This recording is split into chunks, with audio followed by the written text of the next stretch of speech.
तो चलिए शुरू करते हैं। बताइए, भगवान साकार हैं या निराकार हैं? सगुण हैं या निर्गुण हैं? ईश्वर दोनों हैं। कैसे? पानी निराकार होता है, पानी का कोई आकार नहीं होता। होता हो तो आप बताइए, पानी का कोई आकार है? पानी का कोई आकार नहीं होता। पर वही पानी जब आप कटोरी में भर के फ्रिज में रख देते हैं तो वो पानी बर्फ हो जाता है। पानी का तो आकार नहीं था, पर बर्फ का आकार है। अच्छा, हमको सिखा दिया है। तो पानी निराकार है, पर वो बर्फ जब बना तो वो साकार हो गया, है ना?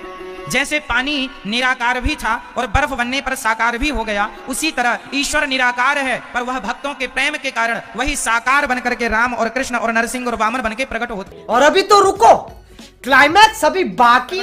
परमात्मा साकार है या निराकार? दोस्तों, अब जब बात आध्यात्मिक ज्ञान की आती है तो अलग अलग धर्मों के मानने वाले अनुयायी अपने अपने स्वार्थ के अनुसार तर्क देकर अपने धर्म को श्रेष्ठ मानते हैं, जो कि प्रत्येक मनुष्य का स्वाभाविक गुण होता है। कुछ लोग इस सृष्टि के निर्माता यानी परमेश्वर को आकार रहित अर्थात निराकार मानते हैं, जिसका प्रमाण केवल एक श्लोक के माध्यम से देकर सिद्ध करना चाहते हैं। जिस तरह आज विज्ञान का आविष्कार होने के कारण प्रत्येक मानव शिक्षित है और वो स्वयं हमारे धर्म ग्रंथ पढ़कर ये समझ सकता है कि उन धर्म ग्रंथों में क्या लिखा है।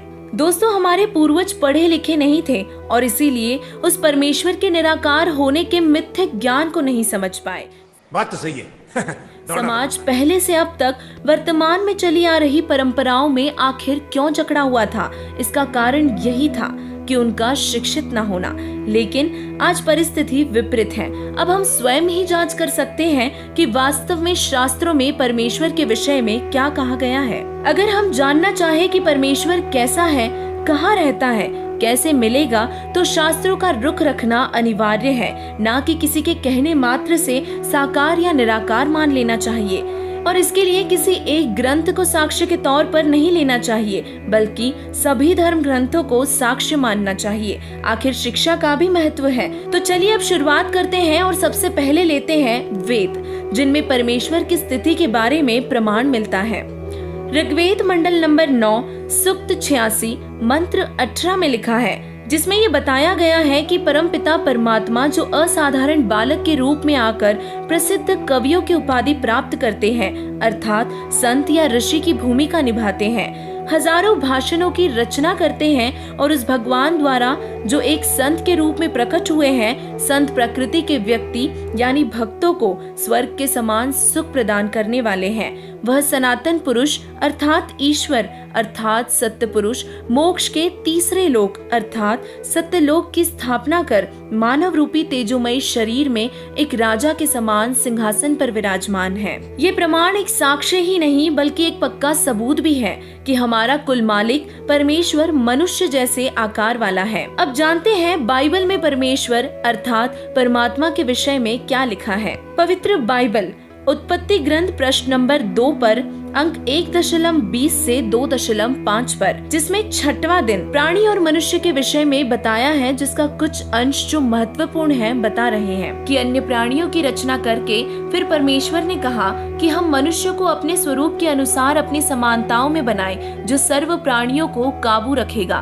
तब परमेश्वर ने मनुष्य को अपने स्वरूप के अनुसार उत्पन्न किया और अपने ही स्वरूप के अनुसार नर और नारी करके मनुष्य की सृष्टि की। फिर इसके आगे 7वां दिन विश्राम का दिन बताया है, जिसमें परमेश्वर ने 6 दिन में सर्व सृष्टि की उत्पत्ति की तथा 7वें दिन विश्राम किया।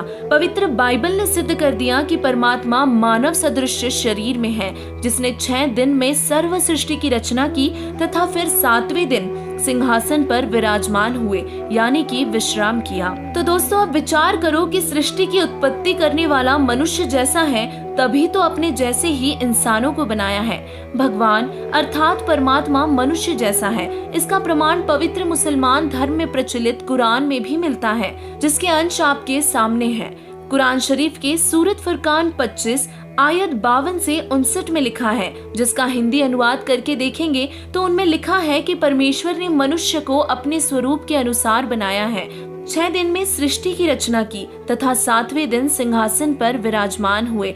इससे स्वसिद्ध है कि परमेश्वर मनुष्य जैसा है। दोस्तों सुना तो होगा ही कि मानव जन्म 84 लाख योनियां भोगने के बाद मिलता है। अगर हम अच्छे कर्म करते हैं तो कई बार लगातार मनुष्य जीवन भी पा सकते हैं, लेकिन ये अपने कर्म अनुसार है। और इसीलिए आध्यात्मिक ज्ञान होने से हमें पता चलेगा कि हम वर्तमान समय में किस स्थिति में हैं। दर्शकों, परमात्मा पाना जितना मुश्किल समझा जाता है इतना मुश्किल नहीं है। जैसे कि पवित्र गीता जी में बताया है कि अर्जुन, तत्वदर्शी संत की शरण में जाओ, उन्हें दंडवत प्रणाम करके सरलता पूर्वक प्रश्न करने से वे तुम्हें परमात्म तत्व का उपदेश करेंगे, यानी परमात्मा की वास्तविक जानकारी व भक्ति बताएंगे, जिससे आप परमात्मा को पा जाओगे। अब आपके सामने एक सवाल यह भी होगा कि आखिर कैसे तत्वदर्शी संत की पहचान करेंगे, जबकि वर्तमान में अनेकों संतों की बाढ़ सी आई हुई है।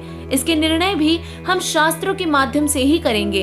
पवित्र गीता जी में सच्चे संत के बारे में बताया है कि जो ज्ञानी महात्मा ऊपर को जड़ व नीचे को शाखा वाले संसार रूपी अविनाशी पेड़ के सभी विभाग पृथक पृथक बता दे, वही वेदों के तात्पर्य को जानने वाला है, यानी पूर्ण आध्यात्म की जानकारी उन्हीं को होगी। वर्तमान समय में एकमात्र तत्वदर्शी संत रामपाल जी महाराज जी ही हैं, जिन्होंने गीता जी के अनुसार उल्टे लटके हुए संसार रूपी पेड़ के विभाग प्रमाण सहित बताए हैं। संत रामपाल जी महाराज जी ने एक ही श्लोक में सर्व आध्यात्म ज्ञान की शंका समाधान कर दिया है। कबीर, अक्षर पुरुष एक पेड़ है, निरंजन वाकी डार, तीनों देवा शाखा है, पात रूप संसार।